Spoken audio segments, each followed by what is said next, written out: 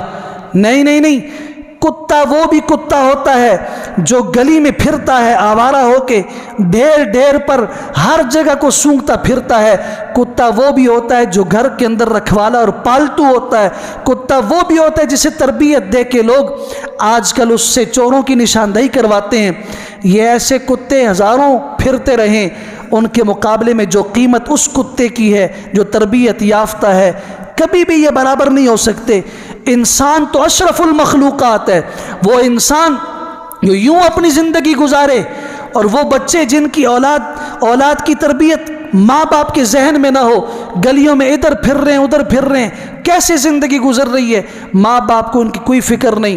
اس بات کی فکر ہے کہ اسکول گئے ہیں یا نہیں گئے، اسکول کے یونیفارم کی فکر ہے کہ آج یونیفارم بھی وہ وہی پہن کے جائیں جو اسکول کا ہے، بارش ہوئی ہے کیچڑ ہے کچھ بھی ہے، نہیں، یونیفارم پہن کے جانا ہے، جوتوں تک کا خیال ہے، لیکن کبھی فکر نہیں ہے تو ان کی دین کی فکر نہیں ہے، ان کے مستقبل میں اللہ کی عدالت میں پیش ہونے کی فکر نہیں ہے۔ اور تمنا یہ ہے کہ یہ اولاد میرے لیے آنکھوں کی ٹھنڈک بنے۔ اگر آج باپ یہ چاہتا ہے اولاد کے ہاتھ میرے لیے اٹھے دعا کے لیے، پہلے اس قابل تو بناؤ نا کہ وہ دعا سیکھے تو صحیح۔ پوچھو ذرا اپنی نسل سے، اپنی اولاد سے۔ یہ میرا پیغام ہے اور میرا درد ہے ان ماں باپ کے نام پر۔ کبھی آپ زندگی میں اس پر بھی توجہ دیا کرو کہ آپ کے بچے کبھی آپ نے دیکھے زندگی میں ان کے ہاتھ اللہ کی طرف اٹھے ہوئے ہیں؟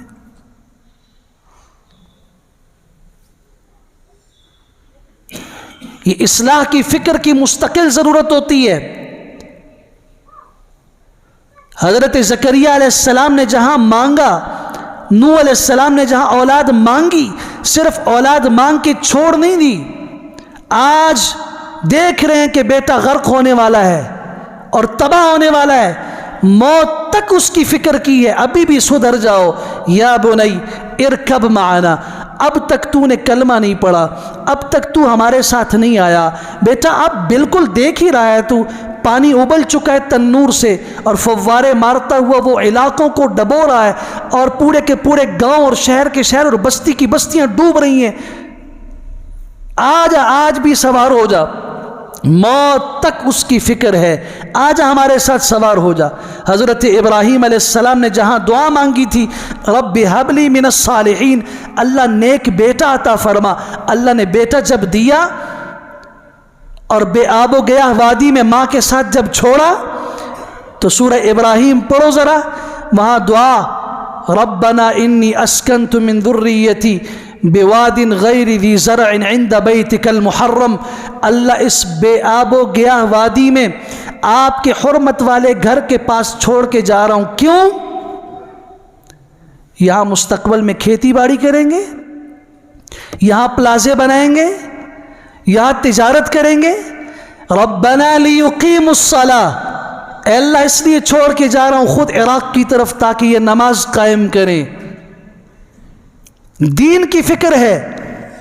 پھر کبھی بیت اللہ کی تعمیر کرنے کے بعد، بیت اللہ کی تعمیر مکمل ہوئی، باپ اور بیٹا دونوں دعائیں کر رہے ہیں، ربنا واجعلنا مسلمین لک، اللہ ہمیں بھی اپنا تابع دار بنا، ومن ذریتنا، ہماری اولاد کو بھی، امتا مسلمتا لک، جہاں ہم تیری تابع داری کریں تو ہم اس سے مفر نہ رکھتے، ہم اس بات سے آنکھیں نہیں بند کرتے، بے فکر نہیں ہیں۔ اللہ ہمیں اپنی اولاد کی فکر کی بھی توجہ ہے، ہماری اولاد کو بھی نیک اور صالح بنا۔ کبھی دعائیں کر رہے ہیں، رب اجعلنی مقیم الصلاۃ ومن ذریتی، اللہ مجھے بھی نماز قائم کرنے والا بنا، میری اولاد کو بھی نماز قائم کرنے والا بنا۔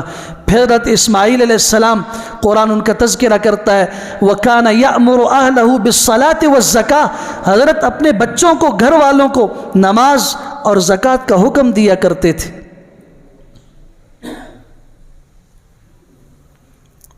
کب تک؟ ایک دفعہ سمجھایا بس، دو دفعہ سمجھا دیا چھوڑ دیا بس نہیں۔ وَأْمُرْ أَهْلَكَ بِالصَّلَاةِ وَاصْطَبِرْ عَلَيْهَا، سبحان اللہ، یہ ایک آیت ہے، ایک آیت، اور یہ ہمارے زندگی کے تمام دکھوں کا علاج ہے۔ خطاب ہے امام الانبیاء صلی اللہ علیہ وسلم سے، کسی اور سے نہیں۔ وَأْمُرْ أَهْلَكَ بِالصَّلَاةِ، اے میرے حبیب اپنے گھر والوں کو نماز کا حکم دیجئے۔ اللہ ایک آدھ دفعہ دے کے چھوڑ دوں نہیں، وَاصْطَبِرْ عَلَيْهَا، بار بار دیجئے، اس پہ ڈٹ جائیے، قائم رہیے جب تک وہ نماز نہ ادا کریں۔ لا نسألک رزقا، ہم آپ سے رزق نہیں مانگتے، ہم آپ سے روزی نہیں مانگتے، اس لیے کہ روزی اور رزق یہ ایک ایسی مصیبت ہمارے لیے بن گئی ہے، ہم نے اپنے لیے اس کو مصیبت بنا کے نماز اور شریعت کے راستے میں رکاوٹ سمجھ لیا ہے کہ یہ نماز لیٹ ہو گئی، کیوں؟ گاہک آیا ہوا تھا، نماز لیٹ ہو گئی، کیوں؟ فلاں بندہ بات کر رہا تھا۔ لا نسألک رزقا، آپ خود بھی اور اپنے بچوں کو بھی نماز پہ کھڑے کر دیجئے، رزق ہم دیں گے۔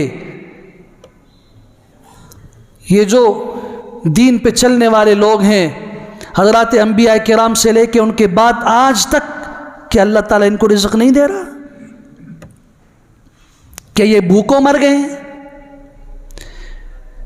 ایک ماں اپنے یتیم بچے کو انگلی سے پکڑ کے مسجد کے معلم کے پاس بٹھا کے کہتی، حضرت میری زندگی کا یہ ایک سہارا ہے، اس کا باپ اٹھ چکا ہے دنیا سے، یتیم ہے، اور میں اسے آپ کے پاس لے آئی ہوں صرف اس لیے کہ یہ اپنے اس مرحوم باپ کے لیے بھی اور میرے لیے بھی دنیا اور آخرت میں خیر کا ذریعہ بن جائے۔ میں چاہوں اسے بازار بھیج دوں، کم از کم اتنا کما کے لے آئے گا کہ مجھے ایک وقت کا کھانا مل جائے، لیکن نہیں، اس کو آپ کے حوالے کرتی ہوں، اور میں بیوہ ہوں، میرا اس کے علاوہ کچھ بھی نہیں ہے، پورا زندگی کا سرمایہ اٹھا کے آپ کی خدمت میں پیش کر دیا، آپ اس کے اوپر محنت کیجئے اور اس کو ہیرا بنا دیجئے۔ اور ایک بات یاد رہے کہ چونکہ پہلی مرتبہ مجھ سے الگ ہو رہا ہے، ہو سکتا ہے کہ یہ سبق اپنا یاد کر کے آپ کو سنا کے کہے کہ میں امی کے پاس جانا چاہتا ہوں، مجھے امی یاد آ گئی ہیں، تو اس لیے آپ اس کو سبق زیادہ دے دیا کریں، اس کو میرے پاس نہ آنے دیں، میں اسے دین کے لیے وقف کرنا چاہتی ہوں۔ بچے نے پڑھنا شروع کیا، مہینہ گزرا، مہینے کے بعد یہ بچہ کہتا ہے، آج اس بچے کی آنکھوں میں آنسو دیکھے استاد نے سینے سے لگایا، گود میں بٹھا کے پوچھا، بیٹا کیوں، کیا ہوا؟ کہا مجھے آج اپنی والدہ یاد آ گئی، تو میں آپ کو سبق سنا دیتا ہوں، مجھے اجازت دیجیے میں جاؤں، اور ایک مہینے کے بعد صرف ماں کو دیکھ کے واپس آ جاؤں گا۔ استاد کو اس کی ماں کے ساتھ کیا ہوا وعدہ بھی یاد آتا ہے، اور ساتھ یہ ہے کہ بچے کی آنکھوں میں آنسو ہیں، سبق زیادہ کر دیا، چلو یہ یاد کرو پھر دیکھتے ہیں۔ اس کے دل میں جذبہ تھا، زیادہ یاد کر کے سنا دیا، پھر اور زیادہ کر دیا۔ مختصر یہ کہ استاد مجبور ہو گیا، کہا جاؤ اپنی اماں کو دیکھ کے آ جاؤ۔ بچہ دروازے پہ دستک دیتا ہے، ماں کی آواز آتی ہے، کون ہے؟ کہ جی اماں آپ کا بیٹا بایزید ہوں، میں آپ کا بیٹا بایزید ہوں۔ تو پھر ماں کہتی ہے کہ بایزید میرا بیٹا، میں نے تو اس کے استاد کو کہا تھا کہ اس کو جب تک یہ دین کا عالم نہ بن جائے اور ایک مکمل دیندار صالح، ایک دیندار آدمی نہ بن جائے، اس وقت تک گھر نہیں بھیجنا۔ کیسے استاد نے وعدے کی خلاف ورزی کی ہے؟ کہا کہ نہیں، صرف ملاقات کرنے آیا ہوں، دیکھ کے واپس جاؤں گا۔ سارا قصہ سنایا، ماں نے دیکھا ایک نظر، اور بچہ وہاں سے واپس ہوا۔ 17 سال تحصیل علم کے لیے مارا پھرتا رہا۔ آج دنیا جب نام لیتی ہے، بایزید بسطامی رحمۃ اللہ تعالی علیہ کا نام لیتی ہے، اولیاء کی سرفرست میں اس فہرست کے اندر بڑے اونچے ٹاپ پہ ان کے ناموں میں سے نام آتا ہے۔ یہاں اتنے لمبے سفر طے کرنے کے بعد آج لوگوں کے ذہن میں رحمۃ اللہ تعالی علیہ کے الفاظ پیدا ہوتے ہیں، الفاظ جاری ہوتے ہیں، اس کے پیچھے ان کی ماں کی وہ تربیت ہے اور ماں کے جذبے کی قربانی ہے۔ ابھی دینی مدارس کے اندر نئے سالوں کے داخلے شروع ہو رہے ہیں، ہر مسلمان کی ذمہ داری ہے اپنے ہر بچے کو اتنا دین ضرور سکھائے کہ کل اگر یہ دنیا سے چلا جائے تو اسے اوروں سے بھیک نہ مانگنی پڑے کہ میرے باپ کے لیے تم دعائیں کرو، میری ماں فوت ہو چکی ہے تم قرآن کا ختم کر دو، میرے دادا جی فوت ہو چکے ہیں تم ایسا کر دو۔ کیوں بھیک مانگتے ہو؟ اپنے باپ اور دادا کے کھانے کے لیے کبھی کسی کو کہا ہے کہ میرا باپ گھر میں بیمار ہے, اس کے لیے تم دوائی لے کر دے دو اور اس کی جگہ پہ تم دوائی کھا لو؟ دین کو ایسا یتیم سمجھا گیا, اور اس یتیمی کے معاملے میں یاد رکھیے کہ دین معزز تھا, معزز ہے, معزز رہے گا. اس کے ساتھ ہم جڑیں گے تو ہمیں عزت ملے گی. اپنی اولاد کی فکر کیجئے, کم از کم ایک بچہ تو ایسا ضرور ہونا چاہیے جسے اٹھا کے آپ مستقل اللہ کے نام پہ کسی مدرسے میں بٹھا دیں کہ جی یہ قرآن سیکھے. نہیں, اسکول پڑھ رہا ہے ضرور پڑھے, اس کے ساتھ خارجی وقت کے اندر اپنے قریب کے مدرسے یا مسجد میں اس کو بٹھائیں. صرف بٹھائیں نہیں, اس کی فکر کریں, وہاں کے معلم کے پاس بیٹھ کے اس کی زندگی کا ایک لائحہ عمل طے کریں.